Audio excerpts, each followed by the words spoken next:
Spiritus, berkah dalam. Kita berjumpa kembali dalam katekese umat yang ke-8. Dan semoga Bapak Ibu semua dalam keadaan sehat meskipun pandemi belum berlalu. Dan di studio kami sudah ada Romo Niko Ola. Bagaimana Romo? Baik, Tetap semangat. Tuhan, tetap sehat, semangat. Ya, betul. Romo, kita masih melanjutkan tentang 3 pilar gereja. Dan salah satunya yaitu kitab suci. Yang pertama ya Romo ya. Dan kita akan memulai sekarang Romo. Siap? Baik, Oke. siap. Monggo Romo. Baik para pendengar, pemirsa dimanapun Anda semua berada. Terima kasih atas kesetiaan Anda sekalian, seluruh umat bersama dengan kami dalam channel Katekese Umat ini. Ada 3 tonggak kebenaran iman Gereja Katolik adalah kitab suci atau Alkitab, tradisi suci, dan magisterium. Secara singkat, dalam kitab suci atau Alkitab kita sudah melihat bahwa umat Kristiani itu kitab sucinya berbeda. Yang membedakan bukan isinya tetapi jumlahnya. Yang teman-teman, saudara-saudara kita Protestan, mereka tanpa memuat Deuterokanonika, dan kitab suci Gereja Katolik ada Deuterokanonikanya. Kenapa ini ada? Karena memang dari semula, dari awal itu Deuterokanonika itu sudah ada sejak zaman para rasul, jadi bukan dipungut di tengah jalan. Seperti saya katakan yang lalu bahwa di abad ke-15 ketika era reformasi, gerakan Luther dan kawan-kawan, setelah itu lalu mereka mengeluarkan beberapa kitab suci perjanjian lama dari kitab suci. Alasannya adalah soal bahasa, karena dari bahasa aslinya Ibrani diterjemahkan ke dalam bahasa Yunani, maka mereka tidak menerima. Yang kedua, lalu alasan keasliannya. Ya, mereka meragukan keasliannya. Menurut Martin Luther dan kawan-kawan, mereka meragukan keaslian kitab-kitab Deuterokanonika. Oleh karena itu mereka lebih menyebutnya apokrifa. Apokrifa artinya diragukan keasliannya. Tapi tidak apa-apa, karena dalam perkembangan, dalam perjalanan kekristenan ini, nampaknya bahwa khususnya di Indonesia itu sudah mulai ada penerimaan.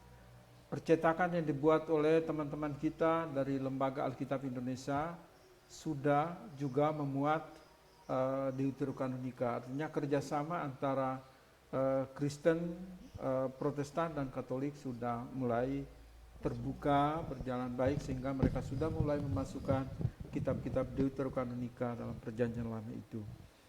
Kemudian lalu kita juga melihat bahasa yang digunakan di dalam kitab suci itu kan bahasa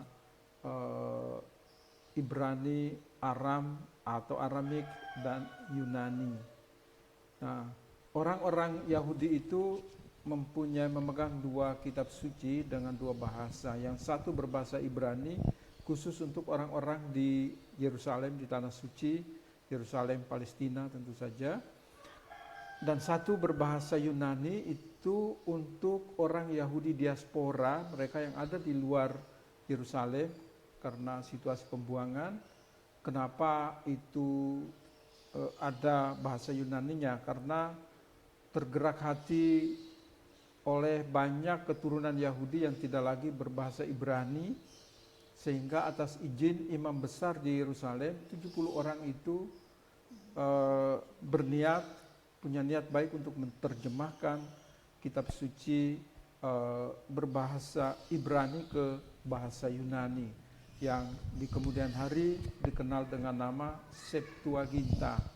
Septuaginta itu dari kata asalnya bahasa Yunani itu artinya 70, karena mereka terdiri dari 70 orang yang menerjemahkan, maka mereka menamakan terjemahan Yunani itu dengan Septuaginta. Kemudian Gereja Katolik dan gereja-gereja Kristen itu mengambil yang terjemahan Yunani, ya, terjemahan Yunani yang kemudian pada era Paus Damasus itu dia meminta kepada Hieronymus untuk menerjemahkan kitab suci Perjanjian Lama berbahasa Ibrani dan Aramik dan Perjanjian Baru berbahasa Yunani ke dalam bahasa Latin. Itu yang disebut dengan Vulgata. Kemudian karena perbedaan soal ada deuterokanonika dan ada yang tidak, maka jumlah itu berbeda. Tapi saya pikir sekarang tidak menjadi alasan lagi untuk memperdebatkan soal jumlah. Tapi yang penting bahwa kita memiliki kitab suci sebagai pedoman. Ini salah satu pedoman kita. Itu beberapa hal yang menyangkut kitab suci kemarin, ya, beberapa hal yang menyangkut kitab suci. Jadi sekali lagi orang-orang Yahudi atau agama Yahudi itu mempunyai kitab suci Perjanjian Lama berbahasa Ibrani yang mereka sebut dengan Tanakh. Kemudian yang satu lagi berbahasa Yunani yang disebut dengan Septuaginta. Jadi kedua-duanya ini diterima oleh mereka. Baik, itu sedikit review ini. Nanti di dalam perjalanan kalau Lina, Desi, kalau nanti ada pertanyaan-pertanyaan dari para pendengar kita, ya silakan nanti diajukan supaya kita mencoba memberi pencerahan. Terima kasih. Ya. Baik Romo, sudah ada beberapa pertanyaan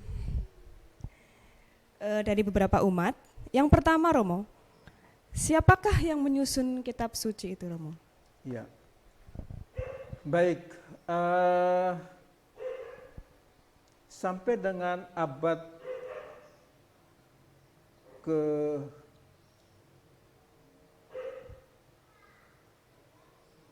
sampai tahun 90 Masehi itu kitab suci itu belum dikanonkan. Artinya dipatenkan itu ya. Ya, 90 Masehi itu. Lalu nah itu yang kita punya 3 tonggak itu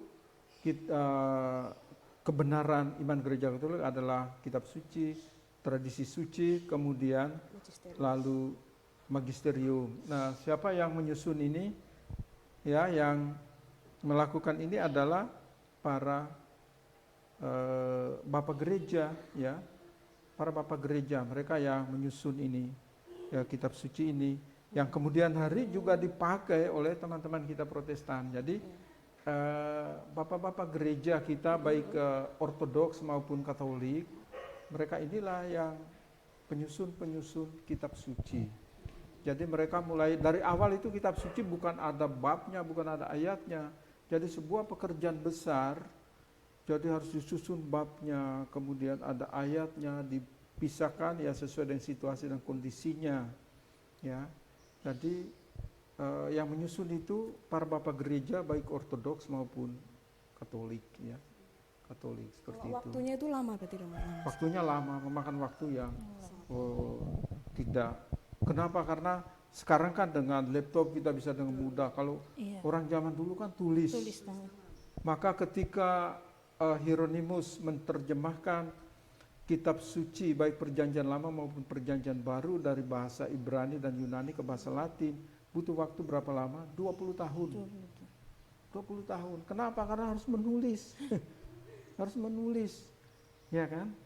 Beda sekali, di 20 tahun. Ya, sekarang kan segala-galanya bisa lebih gampang. Sehingga kalau orang mengklaim bilang bahwa kitab suci ini kita itu palsu, ya palsunya di mana? Kepalsuan itu kenapa? Karena kitab suci ini khususnya Perjanjian Lama kan dipakai oleh 2 komunitas agama loh, Yahudi dan Kristen. Mana mungkin kita memalsukan itu ya? Tidak mungkin. Kalau ada sedikit terjemahan yang berbeda ya mungkin bisa. Pasti karena muatan-muatan kepentingan dan tujuan pada waktu itu. Misalnya saya beri contoh. Dalam Perjanjian Lama, kalau kita umat Kristiani pada umumnya kitab suci kita itu dimulai dengan Kejadian, diakhiri dengan Maleaki. Tetapi kalau Yahudi punya kan mulai dengan Kejadian bukan diakhiri dengan Maleaki tapi dengan Tawarik misalnya. Seperti itu. Jadi kalau soal asli, palsu itu saya pikir kita jauh dari itulah. Kenapa? Karena kita punya manuskrip, gulungan-gulungan kitab kan masih ada loh. Masih ada. Jadi kalau sial ada yang mau coba menyalin lagi, monggo silakan gitu loh kan.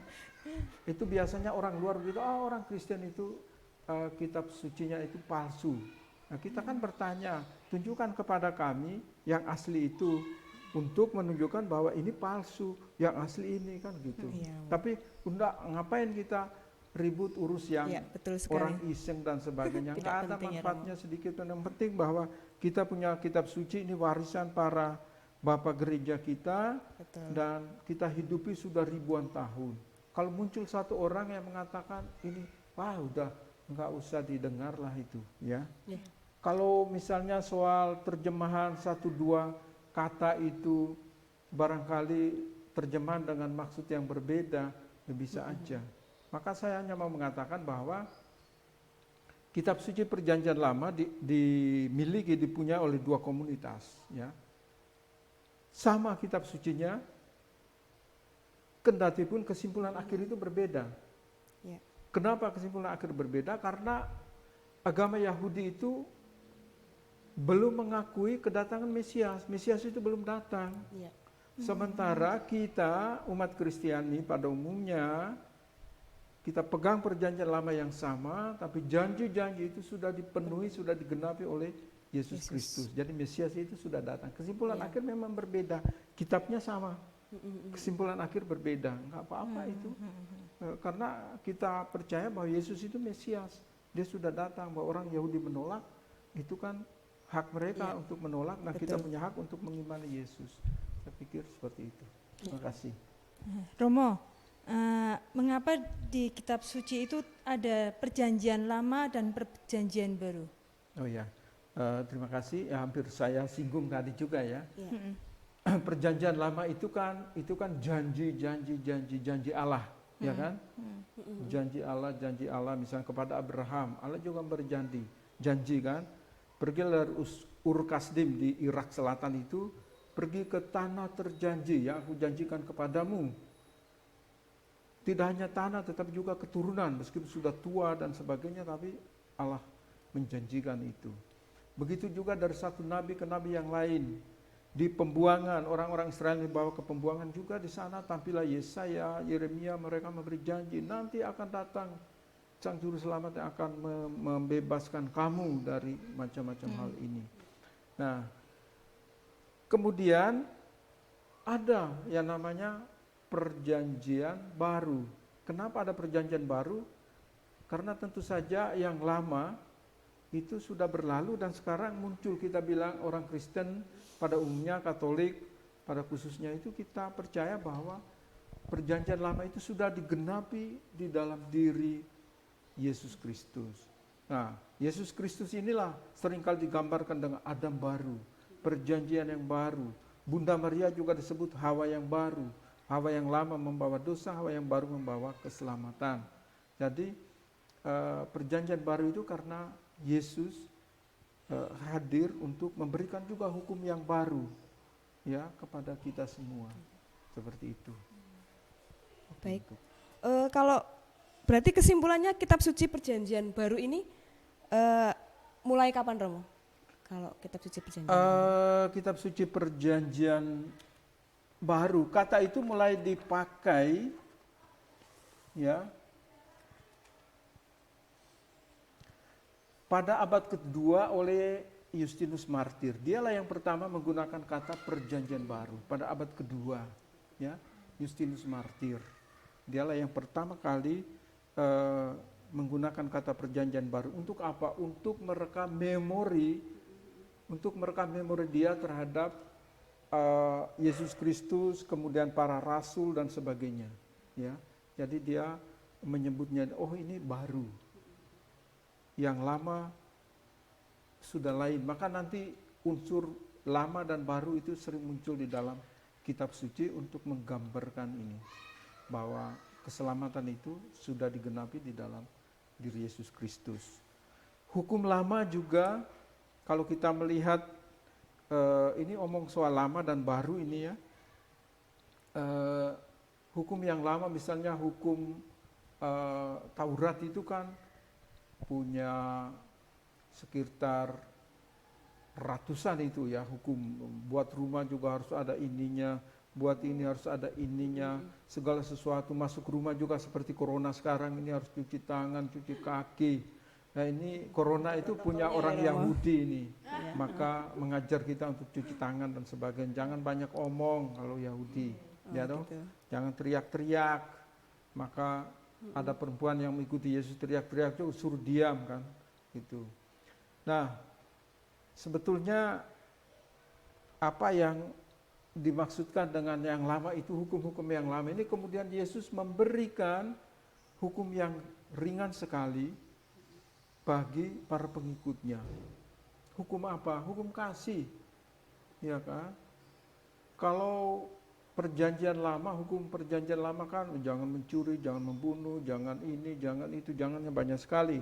Itu yang 10 yang terpapar tertulis di 10 loh batu, tapi masih ada yang lain, ya. Nah, Yesus itu memberikan hukum kasih terhadap Allah, kasih terhadap sesama. Maka sederhananya itu kan, kalau memang kita menghidupi hukum kasih ini, ya tidak adalah pembunuhan, tidak adalah perselingkuhan, tidak adalah pencurian, tidak ada korupsi. Ketika engkau kita menanamkan hukum kasih ini yang diberikan oleh Yesus, ringan sekali. Itulah sebabnya marilah kepadaku semua yang letih lesu berbeban berat, aku akan memberikan kelegaan kepadamu. Yang dimaksudkan oleh Yesus itulah hukum ini. Hukum ini, hukum Taurat itu, anak-anak Yahudi umur 12 tahun itu harus memikul gulungan kitab ini. Ya kan? Ya. Itu menandakan bahwa engkau mulai akil balik, pikul ini, kuk ini adalah hukum Taurat ini, gulungan itu yang dipikul oleh anak-anak itu. Nah, Yesus memberikan kita hukum yang lain, yaitu hukum perjanjian baru, ya hukum kasih itu. Baik. Romo, saya mau tanya, bagaimana sih caranya kita membaca kitab suci?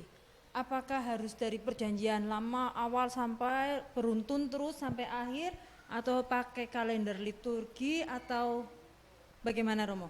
Ya,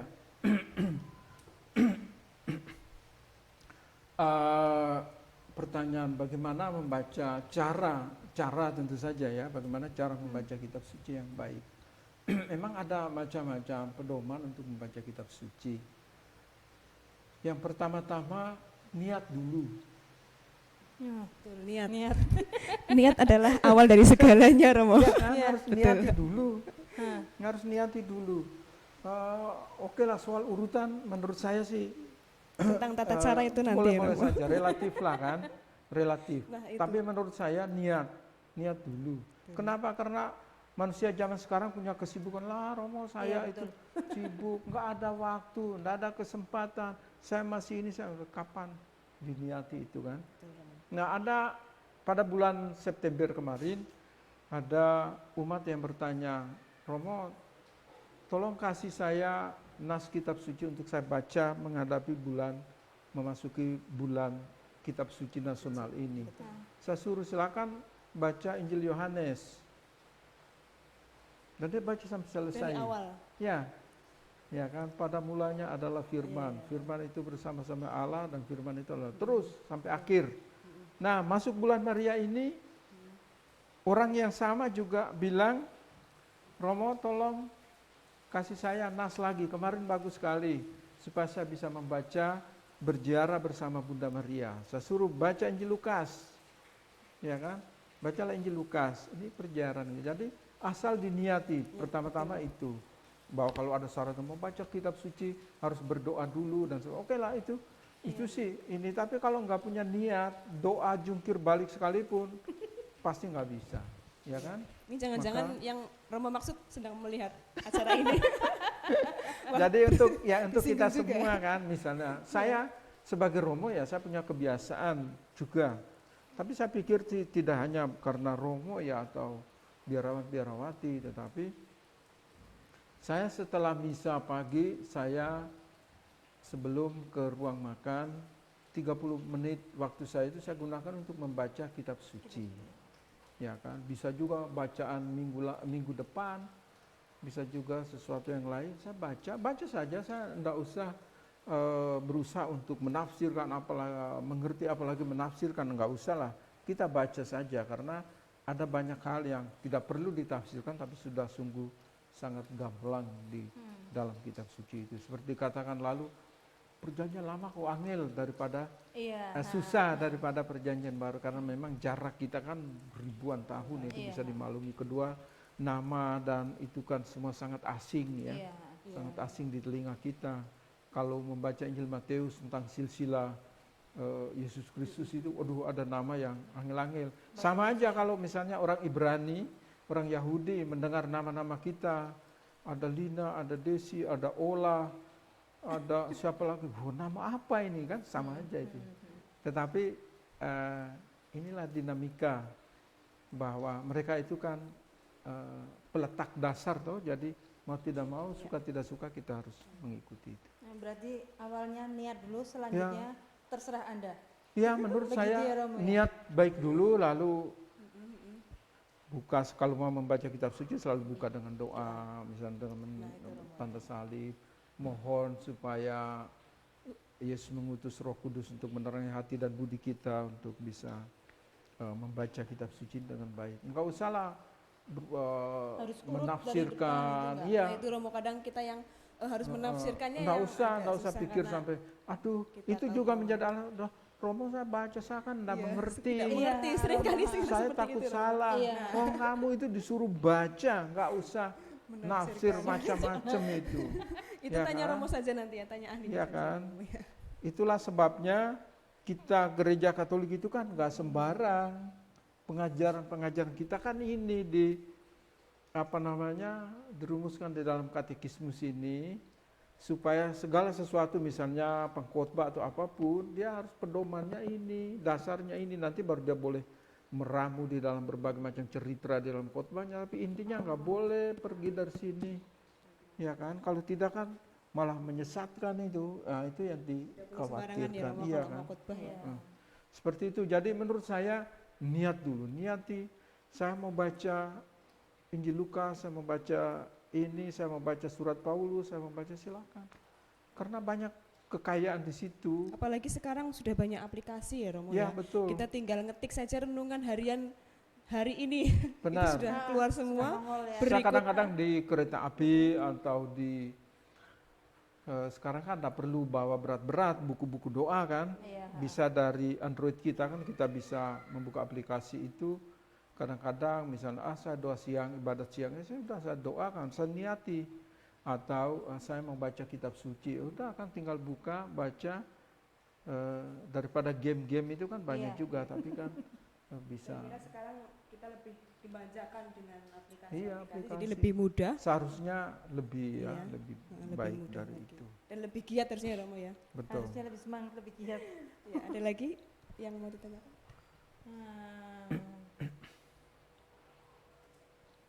Mungkin sudah gitu aja ya Romo ya. Baik, Romo tambahkan satu lagi. Ada juga yang bertanya, apakah orang Yahudi, agama Yahudi juga menerima kitab suci kita ini, Alkitab kita ini. Kita tahu bahwa orang Yahudi kan, saya bilang tadi perjanjian lama kita sama, tapi kesimpulan akhir berbeda karena mereka belum menerima Yesus sebagai Mesias. Sementara kita perjanjian lama itu sudah digenapi, Mesias sudah datang, gitu loh. Nah, maka mereka itu hanya berpegang pada kitab suci perjanjian lama. Kalau orang Yahudi, agama Yahudi itu berpegang pada kitab suci perjanjian lama yang berbahasa Ibrani itu yang mereka sebut dengan Tanak, ya. Tanak ini tulisannya seperti ini.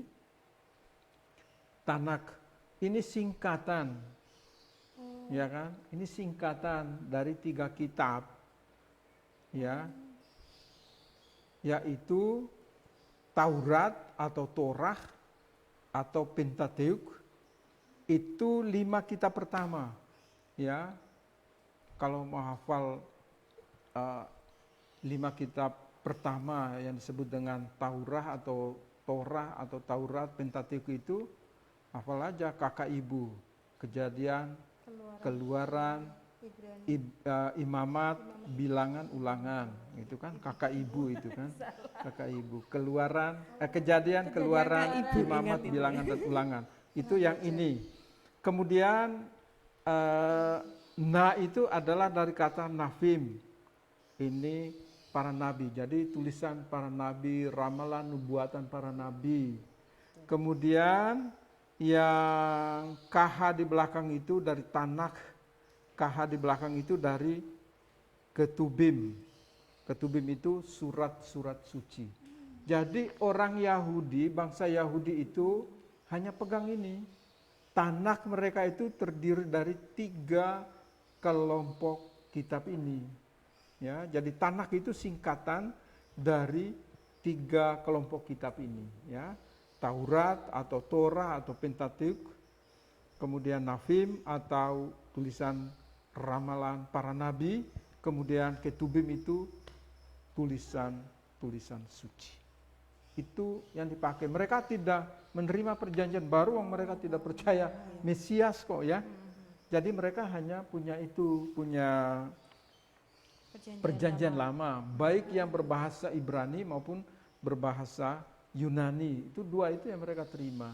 Dan terjemahan perjanjian lama dari Ibrani ke Yunani oleh 70 orang itu di dalamnya juga dimasukkan Deuterokanonika itu. Dan bagi orang-orang Yahudi, mereka mengakui bahwa wibawa dari terjemahan kitab suci perjanjian lama berbahasa Yunani pun sama dengan Tanakh mereka itu. Sama. Jadi Yunani, berbahasa Yunani itu khusus untuk orang-orang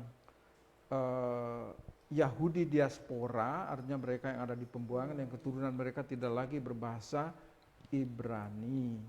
Kemudian yang berbahasa Ibrani itu untuk orang-orang Yahudi yang tinggal di Yerusalem, di Palestina dan sekitarnya yang berbahasa Ibrani, supaya semua orang Yahudi bisa membaca kitab suci mereka. Kalau perjanjian baru memang aslinya memang berbahasa Yunani. Seperti itu.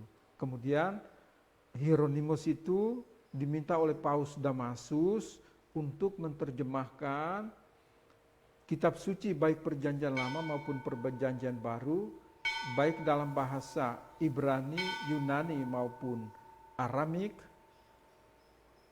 ke dalam bahasa Latin. Itu yang disebut dengan sejak abad ke-13 itu terjemahan Hieronymus ini disebut dengan, diberi nama dengan Vulgata. Apa artinya Vulgata? Vulgata itu artinya populer. Ya, terkenal. Karena apa? Karena banyak dipakai. Terjemahan ini banyak dipakai. Ya kan? Dibandingkan dengan Yunani dan Ibrani hanya kelompok tertentu. Tapi Latin itu lebih banyak dipakai di seluruh dunia. Itu disebut dengan Vulgata, artinya populer. Ya, jadi ada maknanya semua itu ya.